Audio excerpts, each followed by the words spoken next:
नमस्कार मंडळी, आजच्या नवीन व्हिडिओमध्ये तुमचे खूप खूप मनापासून स्वागत। आज आपण इथे मस्त असे हेल्दी आणि पौष्टिक चुरमा लाडू बघणार आहोत। हे लाडू घरी उपलब्ध असणाऱ्या साहित्यामध्येच बनवून तयार होतात। हे लाडू तुम्ही रोज जर एक खाल्ला तर आपल्या शरीरामध्ये जी प्रतिकार शक्ती असते ती भरपूर प्रमाणामध्ये वाढली जाऊ शकते। चला तर मग वेळ न वाया घालवता आजच्या या छानशा रेसिपीला आपण सुरुवात करूया। त्यासाठी इथे मी एका बाउलमध्ये 1.5 वाटी गव्हाचं पीठ घालून घेणार आहे। हे पीठ गव्हाचं माझं थोडंसं असं बारीक आहे।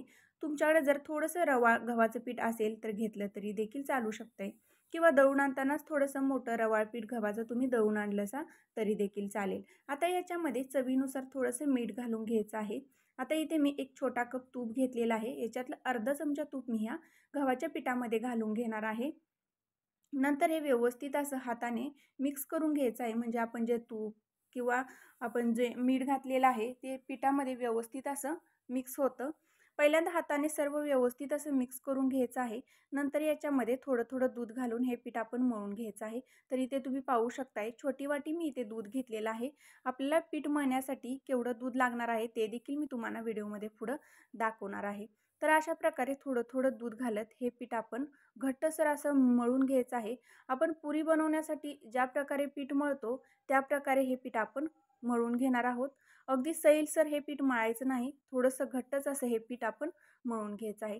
तर इथे तुम्ही पाहू शकताय अशा प्रकारे ह्या पिठाचा मी घट्टसर असा हा गोळा तयार करून घेतलेला आहे।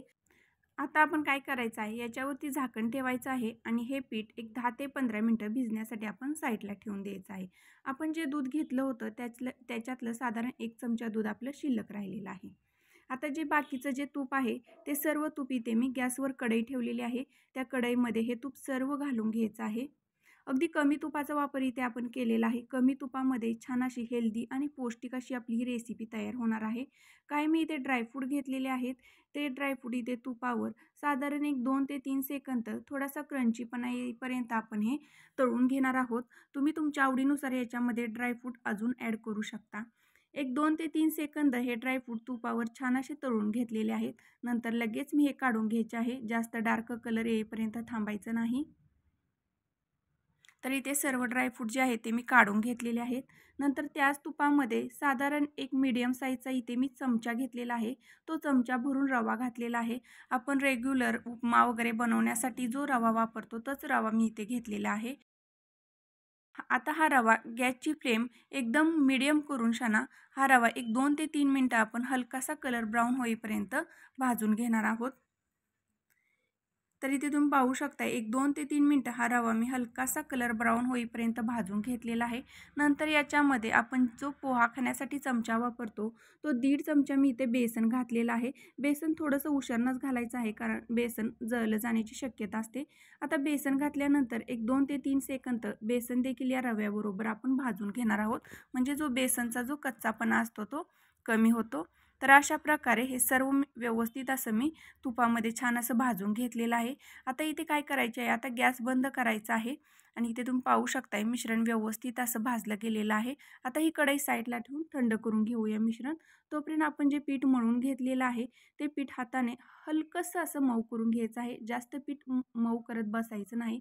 आता हलकंसं मऊ केल्यानंतर अशा प्रकारे याला लांबसर आकार देऊन या पिठामधून आपण साधारण 3 ते 4 गोळे करून घेणार आहोत।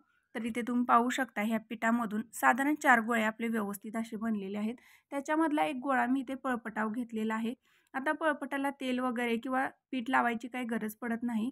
हा जो गोळा आहे तो अशा प्रकारे पुरीसारखा किंवा चपातीसारखा थोडासा लांबसर असा लाटून घ्यायचा आहे, गोल आकारामध्ये लाटायचा आहे। आपण चपाती किंवा पुऱ्या जशा बनवतो त्या प्रकारे हा गोलसर असा लाटून घ्यायचा आहे।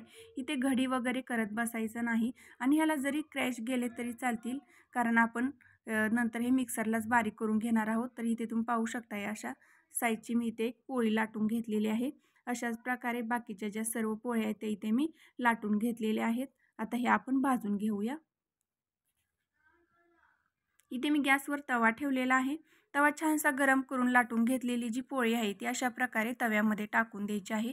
आता इथे आपल्याला तुपा तेलाचा वापर करायचा नाही। गॅसची फ्लेम मीडियम करून ही पोळी आपण तव्यावर एकदम खरपूस अशी भाजून घेणार आहोत। तर इथे तुम्ही पाहू शकताय पोळी थोडीशी वरून सुकल्यासारखी वाटू लागल्यावर मी पलटी करून घेतलेली आहे। आता दोन्ही साईडून एकसारखे डाग पडेपर्यंत ही पोळी आपण छान अशी दोन्ही साईडून मस्त अशी भाजून घेणार आहोत। तर इथे तुम्ही पाहू शकताय दोन्ही साईडून मस्त अशी आपली ही पोळी भाजली गेलेली आहे। अशाच प्रकारे बाकीच्या ज्या सर्व राहिलेल्या ज्या पोळ्या आहेत त्या मी भाजून घेते।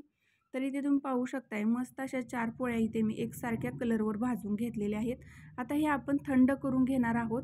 पूर्णपणे थंड करूनच आपण हे मिक्सरला बारीक करणार आहोत, गरम असताना बिलकुल बारीक करायच्या नाहीत।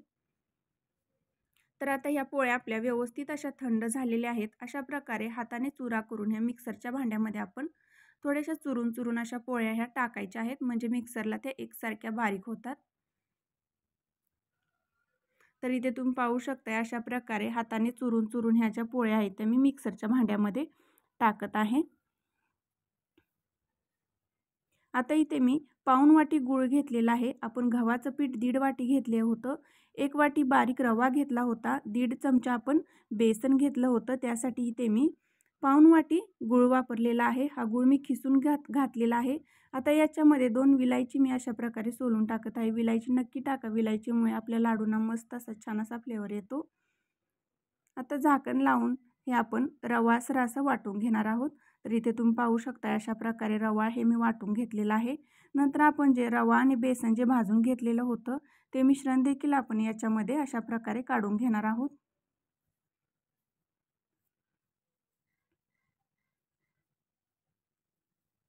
आता आपण जे तळून घेतलेले जे ड्रायफ्रूट होते ते ड्रायफ्रूट देखील आपण या मिश्रणावरती अशा प्रकारे टाकणार आहोत। नंतर हे सर्व व्यवस्थित हाताने मिक्स करायचं आहे, म्हणजे आपण जे रवा बेसन जे ड्रायफ्रूट घातलेले होते ते प्रत्येक कणाकणामध्ये व्यवस्थित असे छान असे मिक्स होतात। तर हाताने हे सर्व व्यवस्थित मिक्स करून घ्यायचं आहे। मिश्रण हाताने पूर्ण मोकळं करून घ्यायचं आहे। तर इथे तुम्ही पाहू शकता मिश्रण व्यवस्थित असं मोकळं झालेलं आहे। आता ह्या मिश्रणामधून अशा प्रकारे थोडंसं मिश्रण हातामध्ये घ्यायचं आहे। तुम्हाला लाडू जेवढ्या साईजचे हवे आहेत तेवढ्या साईजनुसार हे लाडू तुम्ही वळून घ्यायचे आहेत। तर तुम्ही इथे पाहू शकताय अशा प्रकारे अगदी सहज हे लाडू हातामध्ये वळले जात आहेत। मस्त असे गोल गरगरीत छान असे दाणेदार आपले चुरमा लाडू इथे तयार होत आहे। तुम्ही इथे पाहू शकताय। आता इथे एका प्लेटमध्ये मी थोडीशी खसखस भाजून घेतलेली आहे। ह्या खसखशीमध्ये हा लाडू अशा प्रकारे घोळवून घ्यायचा आहे, म्हणजे थोडासा दिसायला आकर्षक दिसतो। तर अशा प्रकारे आपण लाडू तयार करून घेऊया। या मिश्रणामधून लाडू अगदी सहज हे वळले जातात। तुम्ही इथे पाहू शकताय हाताला बिलकुल चिटकत नाही, एकदम छान असे आपले हे लाडू वळले जात आहेत। तुम्ही ते पाहू शकताय एका हातामध्ये एकदम गोल गरगरीत असे हे लाडू वळून तयार होत आहेत।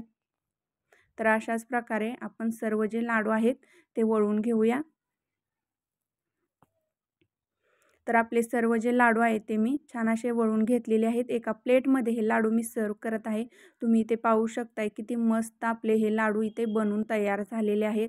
अतिशय हेल्दी पौष्टिक, घरामध्ये तुम्ही रोज जर एक लाडू खाल्ला तर तुमच्या शरीरामध्ये प्रतिकारशक्ती चांगल्या प्रमाणामध्ये वाढू शकते। एकदम मस्त असे दाणेदार असे हे लाडू तयार होतात।